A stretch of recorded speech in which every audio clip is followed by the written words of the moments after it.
संघर्षों के आयामों से इतिहास बना करते हैं, संघर्षों के आयामों से इतिहास बना करते हैं। जिस ओर जवानी चलती है उस ओर जवानी चलते हैं। और जीजीआईसी के बच्चों के लिए कहा जाता है कि कौन कहता है कि जमीन में बैठा हुआ बच्चा, कौन कहता है कि जमीन में बैठा हुआ बच्चा आसमान में नहीं उड़ सकता,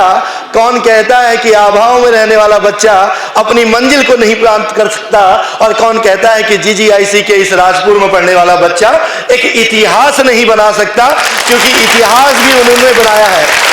इतिहास भी उन्होंने बनाया है जिनको मिट्टी कंकड़ पत्थर की चुभन का एहसास होता है। इतिहास भी उन्होंने लिखा है जो जमीन में बैठ के आसमान के रुख को बदलना जानते हैं। और इतिहास भी उन लोगों के लिए लिखा गया है जो आज देवभूमि उत्तराखंड से लेके हिंदुस्तान के शीर्ष पदों में बैठे हैं। क्योंकि मेरा परम सौभाग्य है कि ये मेरा दूसरा टर्म है इस विद्यालय में आने का, और हम लोग सजग इंडिया के माध्यम से पूरे प्रदेश में पिछले 1 दशक से अधिक हम लोगों को समय हो गया, और 13 जनपदों में लगभग हमारे 95 ब्लॉक हैं। तो 7 लाख बच्चों के बीच में इन 1.5 दशकों में इंटरेक्शन करने का जो मौका मिला,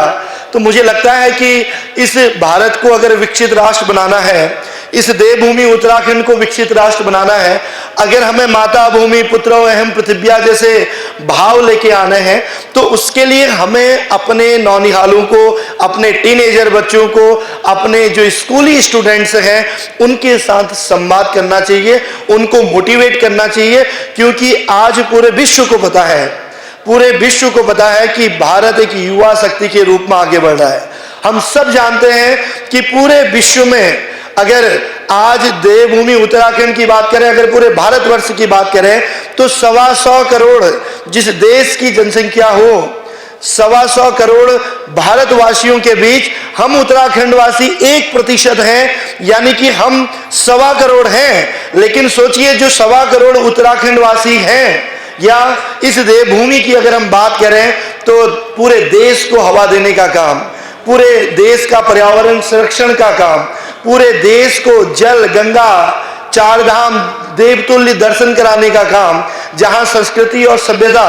अपने आप पूरे विश्व को एक नई दिशा देती है, वहीं पर हर घर से एक वीर पुत्र, एक वीर पिता, एक वीर बहन के रूप में आज पुलिस हो, सेना हो, सियाचिन हो, अर्धसैनिक हो, एक वक्ता के रूप में, एक प्रवक्ता के रूप में, एक आईएएस के रूप में, एक राष्ट्रीय सुरक्षा सलाहकार के रूप में, पीएमओ में एज ए सेक्रेटरी के रूप में, अर्थात कहने का मतलब देवभूमि उत्तराखंड का बच्चा पूरे विश्व में एक नया इतिहास बना रहा है। और हम सब जानते हैं कि जिस देश की 65% युवा, जिस देश की 65% युवा शक्ति 35 वर्ष से कम हो, जिस देश की 50% युवा शक्ति 25 वर्ष से कम हो, उसको विकसित भारत बनने से कौन रोक सकता है? केवल आवश्यकता है छोटी छोटी बातों को, केवल आवश्यकता है अपने फिजिकल, अपने मेडिकल, अपने मेंटल हेल्थ को एक सकारात्मक दिशा देने की। केवल आवश्यकता है कि 6 से लेकर 12th तक की जो भी सब्जेक्ट आप पढ़ते हैं, जिस समय जो काम को करते हैं, चाहे स्पोर्ट्स के टाइम पे स्पोर्ट्स हो, एनएसएस के टाइम पे एनएसएस की एक्टिविटी हो, एनसीसी के टाइम पे एनसीसी हो, और पढ़ाई के टाइम पे पढ़ाई हो, अगर हमने अपना 100% दे दिया, तो आपको पता है आपके इस विद्यालय से कई बच्चे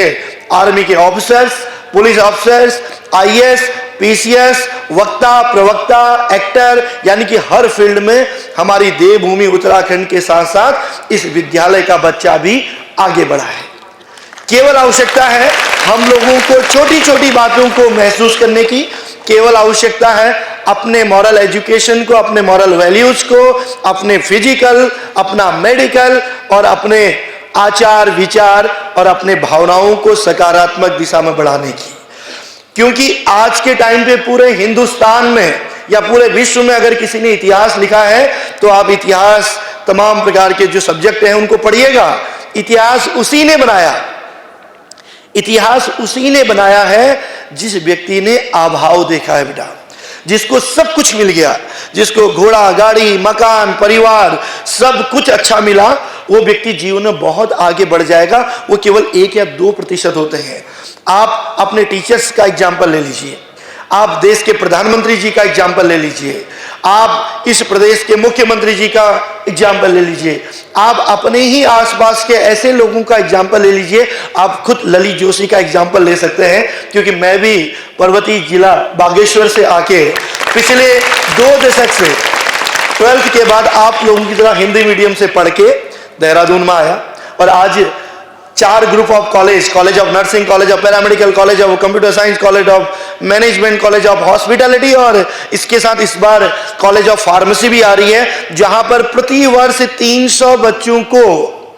विद्याधनम सर्वधनम प्रदानम की भाव को जागृत करते हुए अपने संस्थान से, और मैंने बुढ़ाई मैम को निवेदन भी किया है, मैम बहुत बार वहां पर आई हैं, कि जो बच्चे 12th पास आउट हो रहे हैं उनको